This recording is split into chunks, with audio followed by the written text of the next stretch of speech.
नमस्कार सगळ्यांना. श्री स्वामी समर्थ. स्वागत आहे तुमचं माझ्या चॅनलवरील आणखी एका नवीन व्हिडिओमध्ये. तर आज आपण बनवणार आहोत मूग डाळीचा म्हणजे भिजवलेल्या मूग डाळीचा शिरा. तुम्ही तर असे रव्याचे भरपूर प्रकारचे शिरे खाल्लेले असतील, पण अशा प्रकारचा हे मूग डाळीचा शिरा तुम्ही नक्कीच करून बघा.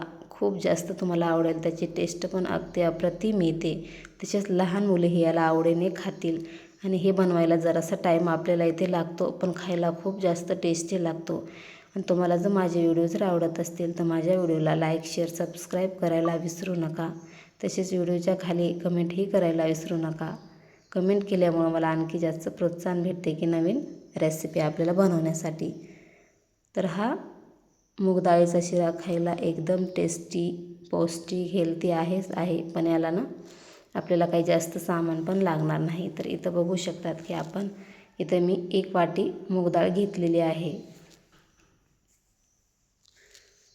तर इथं मी एका बाउलमध्ये तिला व्यवस्थित असं स्वच्छ पाण्यानं धुवून घेणार आहे.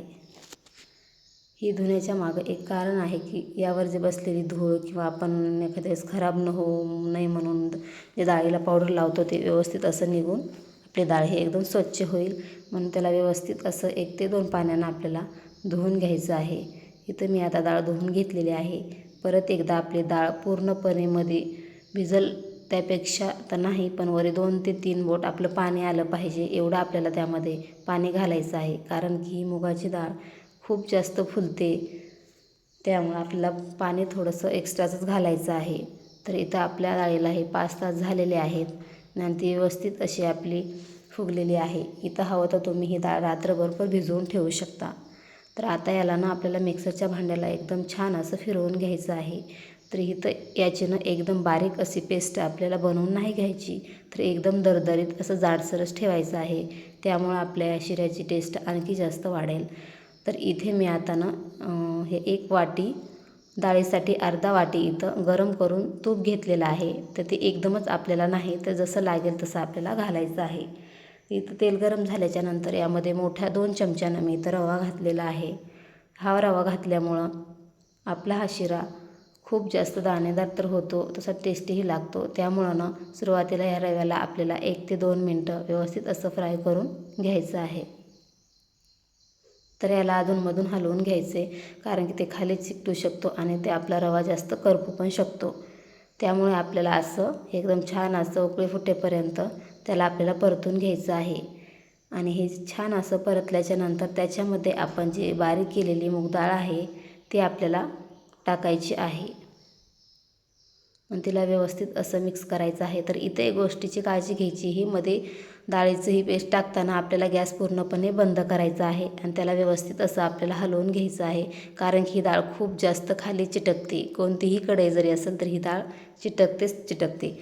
तर इथं खाली चिटकू नये म्हणून आपण राहिलेलं जे बाकीचं हे आपलं काही तूप होतं तेही आपण यामध्ये ॲड केलेलं आहे आणि त्याला व्यवस्थित असं आपण मिक्स करून घेतलेलं आहे. त्याला व्यवस्थित असं आपल्याला परतून घ्यायचं आहे. ह्याचा कलर बदलेपर्यंत आपल्याला याला छान असं परतून घ्यायचं आहे. इथं बघू शकतात की एकदम छान असा आपला इथं कलर म्हणजे बदललेलाच आहे बऱ्यापैकी. तरीही त्याला थोडंसं आपण मिक्स करून घेऊया. ह्याला आणखी 1-2 मिनटं परतल्याच्या नंतर याचा कलर बघू शकतात तुम्ही, खूप जास्त बदलून जातो. बघा, खूप जास्त इथं आपल्याला ही छान असं आता भाजलेलं आहे. तर इथं आपल्याला आता तेलाचा वापर बिलकुलच नाही करायचा. इथं कढईमध्ये ज्या मापाने मी डाळ घेतली होती त्याच मापानं 1 वाटी आपण साखर आणि त्यामध्ये 1 वाटीच पाणी घालून आपल्याला त्याचं व्यवस्थित असं पाक बनवून घ्यायचं आहे. पाक म्हणजे असं आपल्याला जास्त एकतारी पाक नाही बनवायचा. जसं की आपण गुलाबजामुनला जसा पाक बनवतो तशाच प्रकारचा आपल्याला पाक इथे बनवून घ्यायचा आहे. तर याला व्यवस्थित असं मिक्स झाल्याच्या नंतर याला एकदम उकळी फुटते ना, तर तिथपर्यंतच आपल्याला याचा पाक बनवून घ्यायचा आहे. तर इथे छान असं याला आता उकळी फुटायला चालू झालेलं आहे. त्याला परत एकदा आपण मिक्स करून घेऊया. तर इथे आता याला एकदम छान अशी उकळी फुटलेली आहे. उकळी फुटल्याच्या नंतर फक्त 1च मिनिट याला आपल्याला असं उकळून घ्यायचं आहे. मग समजायचं की आपला हा पाक रेडी झालेला आहे. तर आता याला 1 मिनिट झालेलं आहे. तर आता आपण गॅसची फ्लेम बंद करू आणि जे आपण परतून घेतलेले मूग डाळीचं जे सारण आहे त्याच्यामध्ये हा पाक घालून घेऊ. इथे एकदम गॅसची फ्लेम आपल्याला कमी ठेवायची आहे आणि याला व्यवस्थित असं मिक्स करून घ्यायचं आहे. तर इथं हे व्यवस्थित असं मिक्स झालेलं आहे. तर इथं मिक्स करताना याच्यामध्ये थोड्याशा गुठळ्या पण झाल्यासारख्या होतील, पण त्या व्यवस्थित आपल्याला सगळ्या फोडून घ्यायच्या आहेत. तर इथे यामध्ये ना आपण इथं मावा पण टाकू शकतो, पण आपल्याकडं तो ॲवेलेबल नसल्यामुळे आपण त्याच्यामध्ये दुधावरची साय घातलेली आहे. तर यामुळं आपल्या ह्या मूग डाळीच्या शिऱ्याची टेस्ट आणखी जास्त वाढेल. हवं तर तुम्ही हे नाही टाकलं तरी चालेल. याला व्यवस्थित असं आपल्याला मिक्स करून घ्यायचं आहे. तर बघू शकतात की छान असं आता हे मिक्स झालेलं आहे आणि याचा एकदम चांगल्या प्रकारे कलरही बदललेला आहे.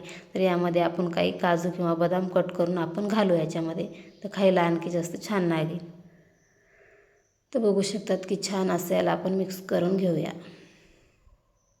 हे खूप जास्त खाली चिटकतो बरं, त्याला व्यवस्थित आपल्याला सारखंच याला हलवं जायचं आहे. आपण नाही हलवलं तर हे खाली नक्की चिटकू शकते. तर इथं अशा प्रकारे आपला हा शिरा बनवून तयार आहे.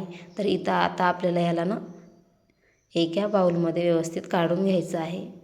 तर मी बाउल घेतलेला आहे. त्याच्यामध्ये आता एक एक करून आपल्याला व्यवस्थित असा आपला शिरा काढून घ्यायचा आहे. हा शिरा बघू शकतात किती छान याचा कलरही आलेला आहे. कलर तर आलेलाच आहे, पण तो त्यावरून आपल्याला थोडंसं ना बदाम आपण कट करून घालणार आहोत गार्निशिंगसाठी. तर अशा प्रकारे जर शिरा तुम्ही बनवला ना, नक्कीच छान बनेल आणि खायलाही छान लागेल. तसेच लहान मुलंही याला आवडीने खाऊ शकतात. आणि इथे तुम्ही सांगितलेलंच आहे सुरुवातीला, पण हे प्रसादासाठी पण तुम्ही शिरा वापरू शकता, यातमध्ये काही. चला तर भेटूया एका पुढच्या नवीन व्हिडिओमध्ये. तोपर्यंत सगळ्यांना बाय.